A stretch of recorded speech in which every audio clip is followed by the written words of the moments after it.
بیچاری کئی روز سے دم توڑ رہی ہے، ڈر ہے خبر بد نہ میرے منہ سے نکل جائے، تقدیر تو مبرم نظر آتی ہے ولیکن پیران کلیسا کی دعا ہے کہ یہ ٹل جائے۔ تو پہلی بات میری ختم ہوئی، عالمی نظام خلافت دنیا کی تقدیر مبرم ہے، ہو کر رہے گی، اس میں کسی صاحب ایمان کو کوئی شک، کوئی شبہ، کوئی ریب نہیں ہونا چاہیے۔ البتہ اس کا اب دوسرا پہلو کیا ہے، اس کا آغاز کہاں سے ہوگا؟ پہلی بات تو یہ، ہمارے بعض لوگوں کے ذہنوں میں، سادہ دل لوگ وہ سمجھتے ہیں کہ پوری دنیا میں ایک ہی دفعہ آ جانی چاہیے۔ یہ کوئی علاقائی خلافت تو نہیں ہو سکتی، خلافت تو عالمی ہوتی ہے۔ ان سے میں کہتا ہوں عالمی خلافت کب تھی جناب؟ یہ تو نہ خلافت راشدہ میں عالمی تھی، کیا ہندوستان شامل تھا اس میں؟ کیا چین شامل تھا؟ کیا یورپ شامل تھا؟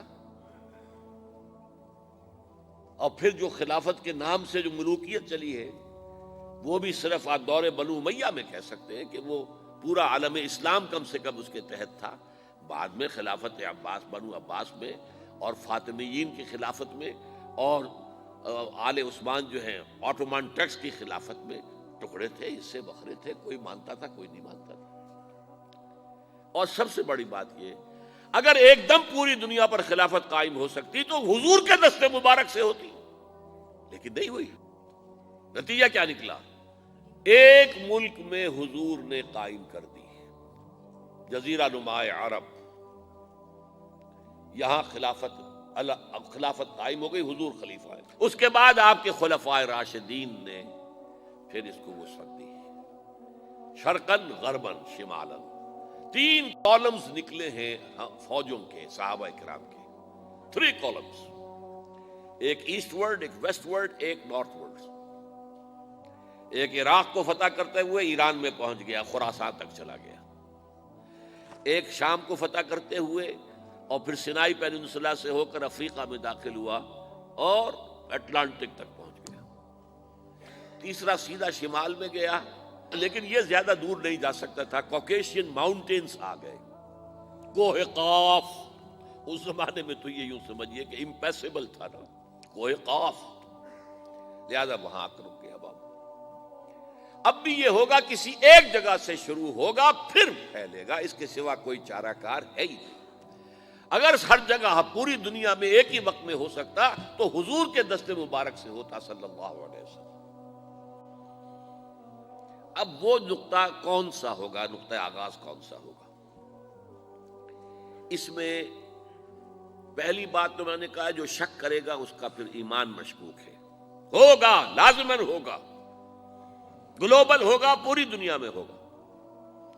کہاں سے شروع ہوگا اس میں آپ اختلاف کر سکتے ہیں، لیکن مجھے تو 2 حدیثیں تو ملی ہیں جن سے یہ اندازہ ہوتا ہے کہ یہ اس مشرقی خطے سے ہوگا، عرب کے مشرق کی جانب کسی ملک سے ہوگا، کسی خطے سے ہوگا۔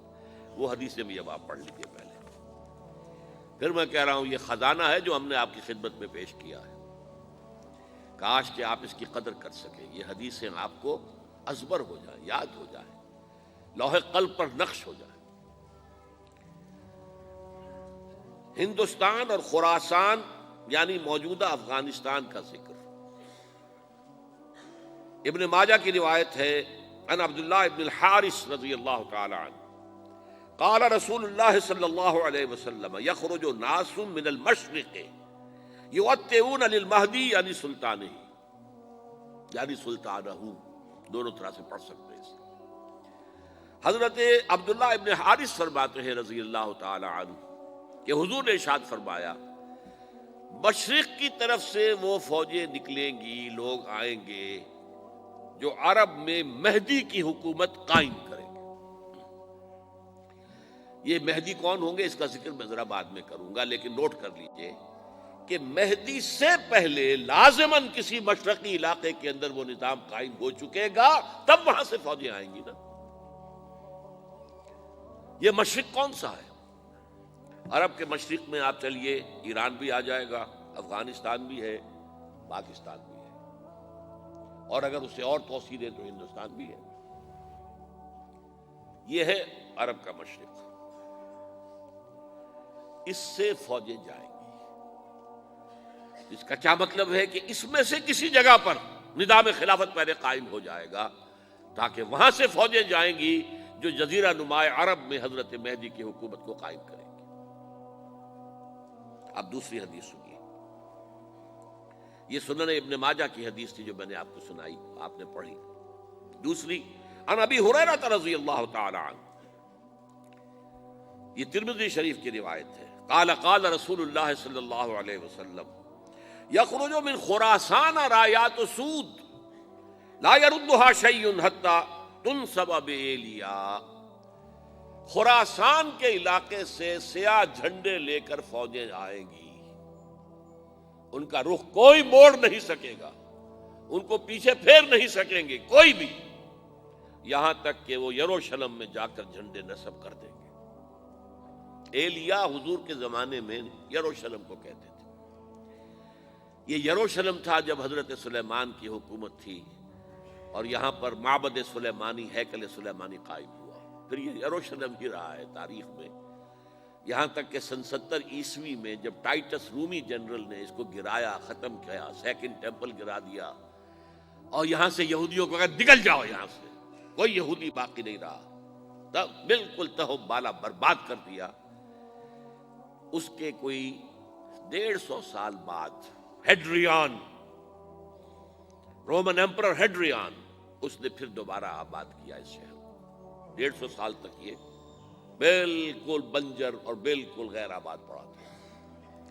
اب ہیڈریان نے جب آباد کیا تو اس کا نام ایلیا رکھا، اب یروشلم نام نہیں تھا، تو حضور کے زمانے میں پھر اس کا نام ایلیا تھا۔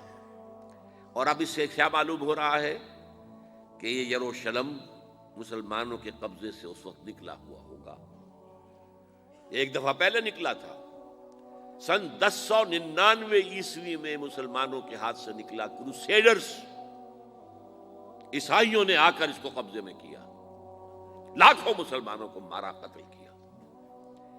اس کو 1187 عیسوی میں واپس لیا ہے، کس نے لیا ہے؟ صلاح الدین ایوبی، کرد، عرب کھوکھلے ہو چکے تھے، عربوں نے کھویا، واپس نہیں لے سکے، بہت حکومت کر چکے تھے، 400-500 برس کی حکومت کر کے، اور ان کے عیش اور ان کے آرام، اب ان میں جان نہیں تھی کہ وہ واپس لے سکے۔ واپس لینے والا گرم کرد خون تھا، صلاح الدین ایوبی۔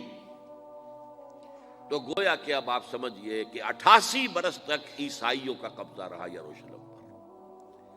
اب 1967 میں یہودیوں نے قبضہ کیا ہے، اور اب 38 برس تو ہو گئے، 88 نہیں تو 38 برس تو ہو گئے، لیکن وہ دور آئے گا کہ اب پھر لیں گے، لینے والے عرب بھی نہیں ہوں گے، خراسان کے علاقے سے فوجیں آئیں گی۔ یہ خراسان کیا تھا؟ ایلیا تو میں نے آپ کو بتا دیا، یروشلم کا نام ہے۔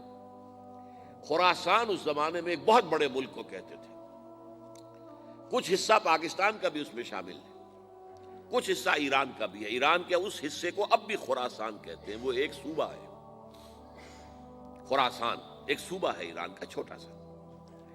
پاکستان میں خاص طور پر یہ جو علاقہ مالا کنڈ ایجنسی کہلاتی ہے، اس سے اوپر جتنا علاقہ ہے، اور یہ جو واخان کی ایک پٹی آتی ہے اوپر، واخان افغانستان کی ایک پٹی سی دم سی چلی آتی ہے جو جا کر چائنا کی سرحد سے مل جاتی ہے، یہاں سے لے کے یہاں تک یہ جو مالا کنڈ کا وہ درہ ہے اور پہاڑ ہے، یہ بھی خراسان کا حصہ ہے۔ باقی تقریباً 2/3 آف افغانستان ساؤدرن حصہ نہیں ہے خراسان کا حصہ، یہ سیستان کہلاتا تھا، یہ خراسان نہیں ہے، لیکن یہ کہ اوپر کا 2/3 آف افغانستان، اور اس کے ساتھ یہ جو عرب، جو اب یہ ترک ممالک آزاد ہوئے ہیں سوویت یونین کی ڈسولوشن کے ساتھ، یہ سارا علاقہ کہلاتا ہے خراسان بزرگ۔